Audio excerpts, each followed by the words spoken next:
كنتم خير أمة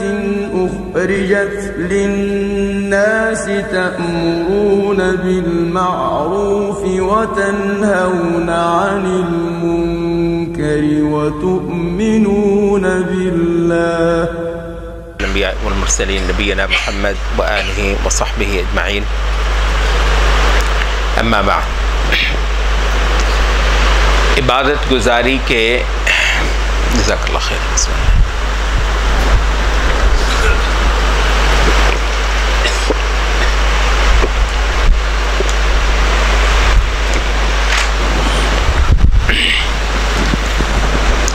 عبادت گزاری کے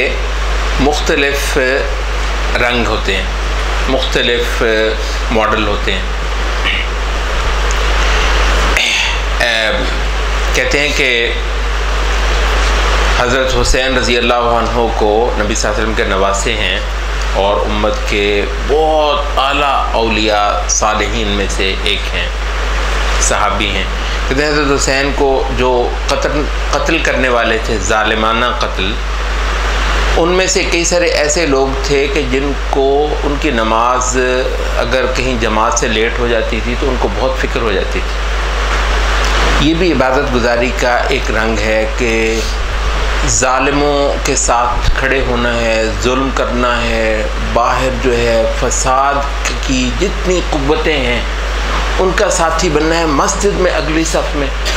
اور سبحان اللہ الحمدللہ، اللہ اکبر، اعتکاف، دعائیں، اذکار، ذکر، اتنے بڑے بڑے گٹے، یہ جو ہے نا یہ سجدے کے نشان، یہ بھی عبادت گزاری کا ایک رنگ ہے. اور عبادت گزاری کا ایک یہ بھی رنگ ہے کہ جب نماز کا وقت ہے تو مسجد میں آ کے کھڑا ہے اللہ رب العزت کے آگے، اور راتوں کی تنہائیوں میں اللہ کے آگے گڑ گڑاتا ہے، اور دن کے وقت گھوڑے کی پیٹھ پہ ہے حق کو قوت دینے کے لیے. پسینے اس کو آئے ہوئے ہیں، بعض اوقات اس کو دیس نکالے مل رہے ہیں، ہجرتیں اس کی ہو رہی ہیں. یہ بھی ایک عبادت کا رنگ ہے. یہ سورت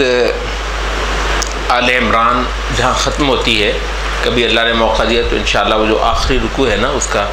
اس کو ذرا غور سے پڑھیں گے آپ کے ساتھ بیٹھ کر انشاءاللہ.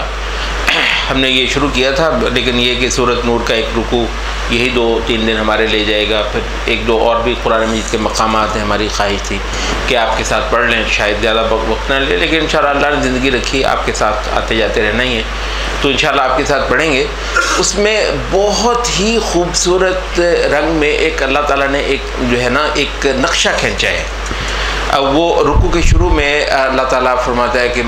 اللہ کے خاص بندے جو اس کائنات کے اصل راز کو جان گئے کہ اس کا خدا اللہ ہے، اس کا پیدا کرنے والا، ساری قوت، ساری طاقت، سارے اختیارات اللہ کے ہیں، اور اس نے یہ کائنات کسی مقصد کے بغیر نہیں بنائی، خاص مقصد سے بنائی ہے. اس مقصد کو بھی سمجھ گئے، رسالتوں کے در پہ پہنچ گئے، رسولوں کے ذریعے سے خالق کا تعارف پا لیا،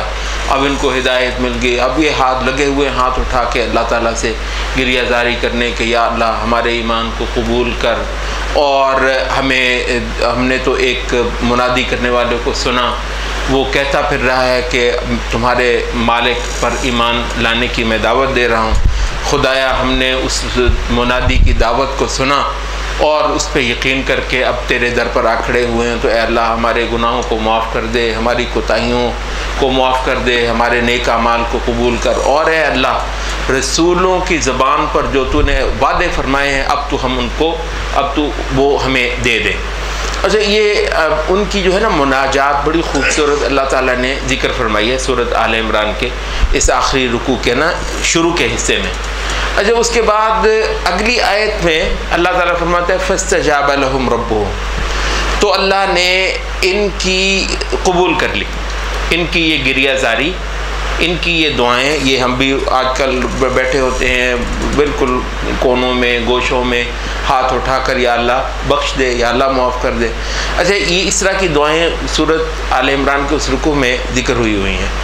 اس کے بعد اللہ کہتا ہے فاستجاب لهم ربهم، اللہ نے سن لی ان کی. لیکن مزے کی بات یہ ہے کہ اللہ نے سنی کیسے؟ اس کا اللہ تعالیٰ ذکر کر رہا ہے کہ انی لا اضیع عمل عامل منکم من ذکر، اور میں نے تمہاری سن لی، فالذین ہاجروا، تو وہ لوگ جو ہجرتیں کرتے ہیں، واخرجوا من دیارہم، اور جن کو ان کے گھروں سے نکالا گیا میری خاطر، وَأُوذُوا فِي سَبِيلِي، اور ان کو تکلیفیں دی گئی میرے راستے میں میری وجہ سے، وَقَاتَلُوا، اور انہوں نے لڑائیاں کی میری خاطر، وَقُتِلُوا، اور وہ مارے گئے، لَأُكَفِّرَنَّ عَنْهُمْ سَيِّئَاتِهِمْ، میں ان کے سارے گناہ بخش دوں گا۔ وہ تو باتیں ہو رہی تھی دعاؤں کی، وہ یعنی ہمارا خیال ہے دعاؤں پر بھگت جائے، ہمارا یہ خیال ہے کہ معاملہ سارا دعاؤں پہ گزر جائے، 33 بار سبحان اللہ، 33 بار الحمدللہ، 33 بار اللہ اکبر، 34 بار لا الہ الا اللہ وحدہ لا شریک لہ، اب اس کے بعد جنت میں کیا چیز باقی؟ تو بھائیو اس وجہ سے نا ہم ایک بات کہتے ہیں کہ عبادتیں کرنے والے دنیا میں بہت ہیں، بہت چلے وظیفے کر کر کے تھک جانے والے ہیں، لیکن عبادت جو صحیح جس میں رنگ ہوتا ہے وہ اس بندے کی عبادت ہوتی ہے جو قرآن مجید کے مضامین کو زیادہ پڑھتا ہے، اس کی تھوڑی عبادت بہت اعلیٰ ہوتی ہے۔ اچھا، اب یہ تھوڑا سا مسئلہ ہے کہ ہم لوگ ماشاءاللہ سن تو رہے ان راتوں کے اندر قرآن مجید کو، لیکن کیونکہ قرآن مجید ہماری زبان میں نہیں ہے تو ہم بہت سارے جو ہے نا وہ قرآن مجید کے معنی مضمون وہ نہیں سمجھ پا رہے۔ لیکن میں آپ کو ایک بتا دوں، میں ظاہر ہے پڑھتا ہوں سنتا ہوں قرآن مجید، ایک ایک لفظ جو ہے مجھے عربی آتی ہے، اور اگر آپ بھی کبھی کھولنے کو ایسی بات نہیں کہ مجھے ہی سمجھ آتی ہے، قرآن مجید کھول لیں، ترجمے موجود ہیں۔ قرآن مجید کا کوئی ایک صفحہ نہیں ہے جہاں حق اور باطل کی جنگ کا ذکر نہ ہو، اور عبادت گزاری کا ٹیسٹ ہر صفحے پر قرآن مجید کے ہر صفحے پر عبادت گزاری کا یہ ٹیسٹ جو ہے نا وہ دیا ہوا ہے۔ تو اس کو بھی سمجھنے کی کوشش کریں۔ یہ درست ہے کہ رمضان کے لمحات میں ہم زیادہ سے زیادہ دنیا سے کٹ کر مسجدوں میں آ کر بیٹھ جاتے ہیں اور اللہ زیادہ کرتے ہیں، لیکن یہ جو ایک بات لوگوں کے بن جاتی ہے نا کہ بس یہی چیز ہے، نہیں، باہر ظلم کا خاتمہ، برائی کا ازالہ، حق کو کھڑا کرنا، قوت دینا، دنیا میں کفر دندنا رہا ہے، اس سے مجھے کیا لگے؟ میں آپ سے بتاؤں، یہ اللہ تعالیٰ کے ہاں ایسے عبادت گزاروں کا تصور بھی نہیں ہے۔ تو یہ جو ہمارے خاص طور پر نوجوان ہیں ماشاءاللہ کی طرح اعتکاف میں بھی بیٹھے ہوئے ہیں، میں ان کو نا ایک جب آپ بیٹھے ہی ہیں یہ تو ہے نا کہ اب آپ کو کوئی اور کام ہو، اب 10 دن تو آپ مسجد میں ہیں ہی، ایک تو ہمارے پاس سیرت کی کچھ کتابیں پڑھی ہیں، اور اگر اور بھی ہوں رحیق المختوم بہترین ہے۔ رسول اللہ صلی اللہ علیہ وسلم کی زندگی کا نا ایک جسے کہتے ہیں ایک جلدی سے ایک وہ گیٹ تھرو جسے کہتے ہیں، مختصر طور پر نا 2-4 دنوں میں رسول اللہ صلی اللہ علیہ وسلم کی سیرت کو پڑھنا۔ کوہ صفا پر کھڑے رسول اللہ صلی اللہ علیہ وسلم آواز بلند کر رہے ہیں، اور پھر اس کے بعد مسلسل مارکے پہ مارکا،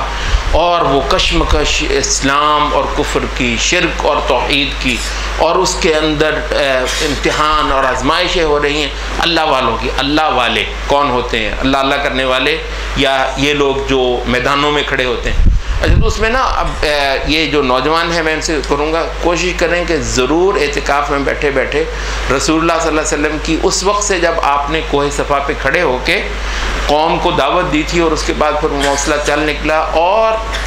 وہ آخر رسول اللہ صلی اللہ علیہ وسلم کا خطبہ حجۃ الوداع، وہ جو نبی صلی اللہ علیہ وسلم نے پورے جزیرہ عرب کو اللہ کے آگے جھکا کے اور سب سے کہا بھائی شہادت دیتے ہو میں نے اپنی مہم ادا کر دی؟ انہوں نے کہا جی ہاں جی کر دی، یا آسمان کی طرف دیکھا کہ یا اللہ گواہ رہنا۔ یہ تھا رسول اللہ اتنی جو ہے عبادتیں کر کے اللہ کر کے دنیا سے چلے گئے۔ بہت غلط تصویر ہے دین کی، بہت غلط تصویر ہے اسلام کی، بہت غلط تصویر ہے اس مشن کی جو رسول اللہ صلی اللہ علیہ وسلم زندگی میں لے کر آئے۔ تو ایک تو یہ کریں، اور دوسرا کچھ کوشش کریں کہ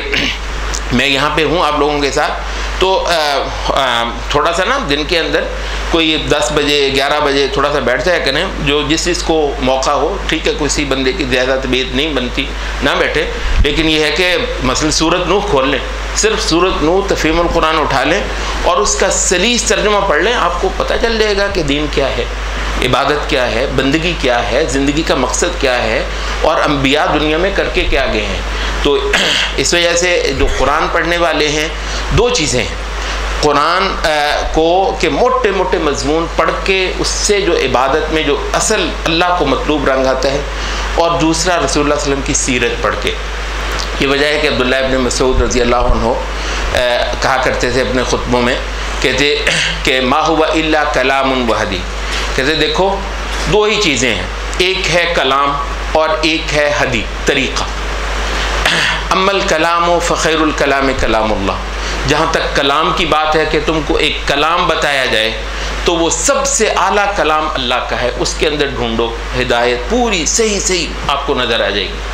وہ اما الہدی، رہ گیا اس کلام کی عملی صورت، ٹھیک ہے، ایک ہے بات بتا دی جائے، پھر ایک ہے کر کے، یہ ہے عبداللہ ابن مسعود کا مطلب ما ہوا الا کلام و حدیث، ایک یہ ہے کہ بات بتا دی جائے،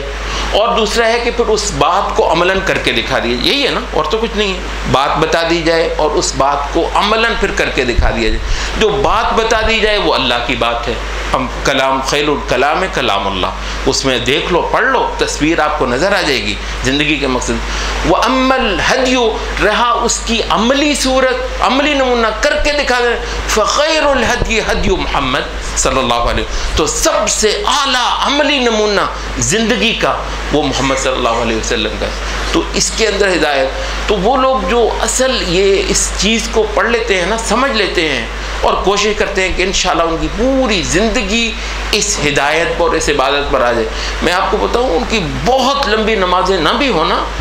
وہ انشاءاللہ انہوں نے زیادہ پار لگ جانا ہے، اور زیادہ لمبی نمازیں پڑھنے والے اور پورے دین کو لے کر زندگی میں نہ چلنے والے ان سے بہت پیچھے رہ جائیں گے، میں آپ کو یقینی طور پہ بتاتا ہوں۔ ہو سکتا ہے وہ اعتکاف بھی نہ کر پاتے ہوں، ہو سکتا ہے وہ بہت لمبے جو ہے وہ سجدے بھی نہ کر پاتے ہوں، لیکن یہ ہے کہ ان کے تھوڑے سجدے اللہ کو زیادہ عزیز ہیں۔ تو اس وجہ سے اس چیز کو سمجھنے کی ضرورت ہے۔ بعض اوقات ان دنوں کے اندر بندہ یہ سمجھتا ہے کہ یہی چیز شاید جو ہے نا ساری کی ساری کل وہ چیز ہے جو انبیاء دنیا کے اندر لے کر آئے ہیں۔ تو قرآن پڑھنے کی کچھ نہ کچھ کوشش کریں۔ میں دوبارہ کہوں گا نوجوانوں سے کہ کچھ دن میں نا کچھ مجالس رکھ لیں۔ میں زیادہ تر اتنا ہی کر سکتا ہوں،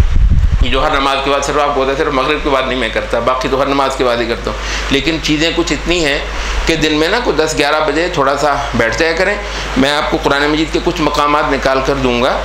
وہ آپ جو ہے نا صرف اس کا سلیس ترجمہ، وہ لمبا چوڑا ایک ایک آیت کا میں نے نہیں، سلیس تفہیم القرآن کے ترجمے میں ماشاءاللہ بہت اچھی سلاست ہے،